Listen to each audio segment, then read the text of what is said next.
Testing, testing. Hey guys, it's Jackson. You know, it's like 5 in the morning. This is the second time I've produced a video this morning.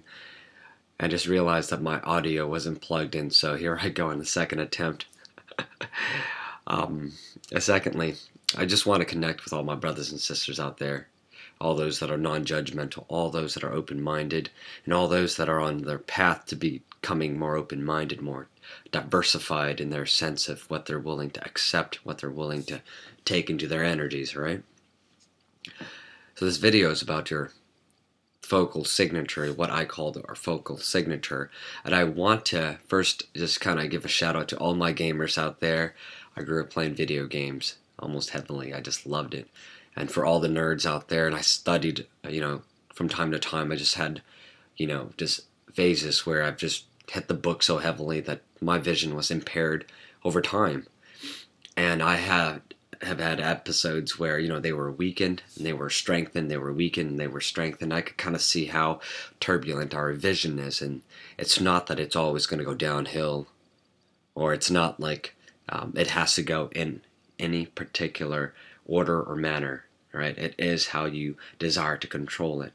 The idea here is to show you modes in which you can bring your vision back into balance, and I am going to share it from a more philosophical perspective. I'm going to give you more visual perspective so that you can understand how it is that you can change up your focal signature and how you can enhance your focal ranges, okay? And first of all, this is what I've noticed with all of those feedbacks that I've been getting from you guys. Thanks for all of those that have been positive about this. And for all of those future optometrists, there's perhaps something that you could learn here. Perhaps there's something you could feedback and see if it makes any sense. All right? But I want to say, see if you can understand it from the perspective of the yin and the yang, okay? What I noticed in the patterns of most people that have, responded is this, is that when you have locked yourself into a focal target, all right, perhaps you're watching TV at a set range of about 10 feet, or you're playing your video games at a range of about 2 feet or 3 feet, what happens is that you are slowly identifying with this range. We call this our focal signature, or I call this our focal signature. I think it's a fancy name. Perhaps I can write a book called Focal Signature. But we've identified with this particular range, and because sometimes in life we don't even focus on other things, and when we go straight home to our video games, that's the only thing that we focus on. Other things we just glance at but not necessarily focus on, okay? So when we excessively focus on a particular set range, whether it's 10 feet or 20 feet, we start to lose our other targets, our ability to see other targets, and it weakens over time, all right? And so that's why it makes sense for you, if you were just staring at your book constantly at this particular range, and you don't have any other targets in your life, like perhaps you're balancing it out with watching TV, or watching perhaps a tree, or perhaps a flower from a different target range, practicing focusing another target range, you don't have that particular balance, then since you're locked into this particular focal range, without having that balance, you weaken this focal target as a result of using it excessively. All right? And now I'll give you a couple of examples. Imagine if I had a table, right? This table, yes, my rendition of a table. And this table is carrying about 100 pounds of weight, and this table is designed to carry about 120 pounds. So you're just barely holding on this weight on top of this table. And say if I had used if the table was somewhat used heavily on this side, your right side, it slowly degrades over time by having been used excessively, okay? And since it's designed to carry just barely about that much weight, it's used over time. This side, as a result of this being degraded, has to compensate. And since it overcompensates, it could bend out. And as a result, it bends out and it weakens. And now since it's weakening, this side has to carry a little more load, a little more weight now. And so as a result of this side weakening, this side weakens even further. All right? And slowly over time, because both are in balance and because the balance feeds and is required by both of these legs and requires by this table is heavily dependent on the balances of both legs. If, thus, one weakening, as a result of one weakening, the other weakens as well. And because they both weaken together, you could kind of say they're both sinking together, and they topple eventually, and the table would collapse on itself. All right? Your vision works in the same manner. Is that when you lock your nearsightedness, your focal target into a particular range, into a target, you have excessively burnt out this particular target range. And as a result of burning this out, your ability, because you're no longer feeding the other areas, the other targets, you're losing your ability to see far-sightedness or far-sighted distance. And because you lost your ability to see far-sighted distance or things at a remote distances, you weaken your ability to see up close. All right? Another example. Say if I lived on a farm and I'm raising cattle. Let me move something aside real quick. And I have 3 cattle, such as, or perhaps just 2. I'm raising my sheeps or my pigs and cows. And I'm feeding I decided one day just to feed heavily into my pigs and neglect my cows. And when I feed my pigs all so often and neglect my cows, the pigs get bloated, they flourish, and over time they are forced to carry more of the weight and excessively carrying the weight. And because the cows were there helping out the pigs on the farm, half of the load, doing half of the work, all of a sudden, the farm in itself weakens as a result of that imbalance.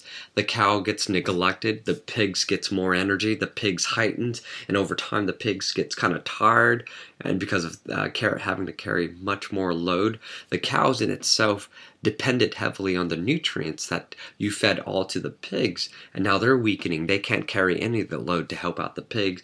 The cow weakens, the pig weakens, the cow weakens, the farm in itself, which is synonymous in this case, which represents or symbolically represents your vision. Your entire farm weakens, your entire vision weakens as a result of becoming imbalanced. Your farm weakens as a result of your cows and your pig. It's imbalances in their feeds, okay? It's the same thing in a business relationship or in a household.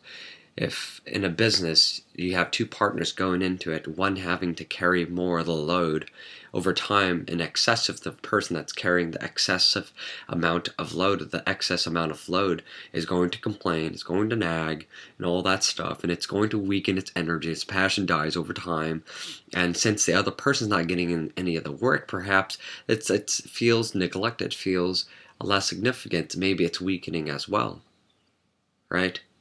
And this guy's complaining, this guy's, as a result of not getting any energy from his partner, he's doing all the work, his energy weakens, right? And because his energy's weakened, his partner's over here sensing negativity, sensing that his energy's weakened, his partner's feeling more demoralized, right? It's not getting positive energy out of the situation, so he weakens, and as a result, the business falters, right?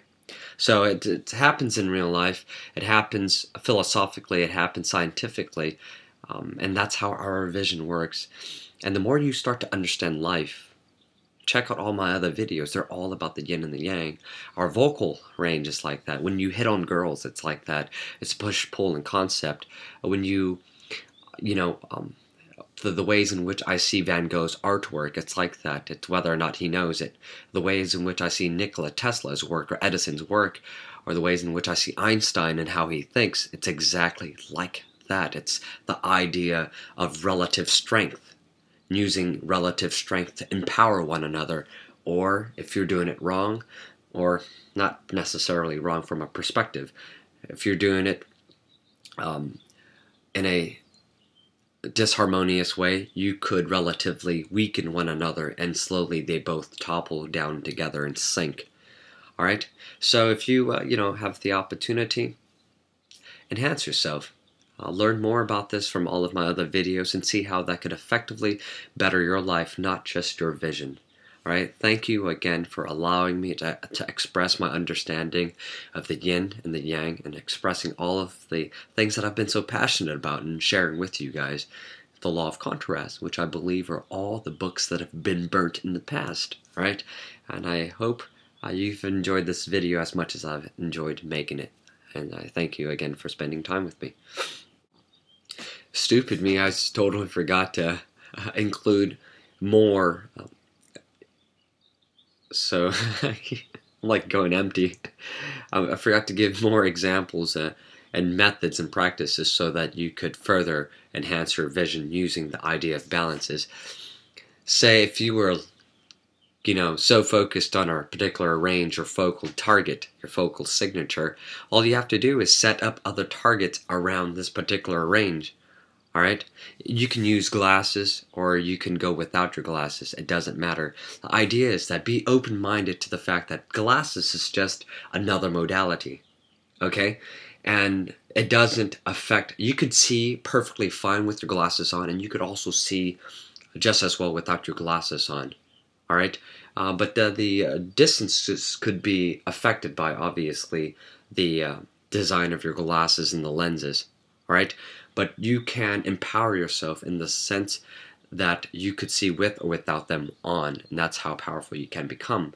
So the idea here again is to set up different targets so that your signature changes over time to include, to diversify, to include all other targets that consists of nearsighted ranged or targets, and also remote targets or far distance targets. Okay, so that, what I like to do, and I've heard this tip before, is to go outside and to see and stare at things from distances or remote ranges. I go to a walk, sit at the bench on a park somewhere and just start to stare and focus on things that are 10 yards, 20 yards, 30 yards away, and spend a couple of minutes on each. Relax yourself. You are more likely to induce change. You're more likely to transform when you're in a relaxed state. Okay? So focus and relax is a contrast. So use the best of both worlds. Use your yin and your yang, and do that. Set up different targets. And if you're playing video games, you're so used to this 3 feet range, set up your new target as a 5 feet range, or set up a TV that is about 5 yards away from you, or 15 feet. Do that and change them up readily. And if you have the ability to set up 3 different rooms, change up those, have them all set up in different ranges so that your eyes are used to seeing targets at different ranges and not so locked into a one-dimensional range. Okay? So that's the idea of diversifying yourself. The same is true in philosophy. The same is true in your careers. The same is true with your experiences with people. If I'm always hanging out with Vietnamese people, I'd be closed-minded to the world and the ways in which the human race, the ways in which ethnicity works, the ways in which how beautiful, personalities and cultures can be. I'd be limited in that sense, and life wouldn't be as beautiful if I could color and diversify the ways in which I see life, the ways in which I interpret and take in things. All right, so I hope that helps you in better understanding your vision. And again, thank you.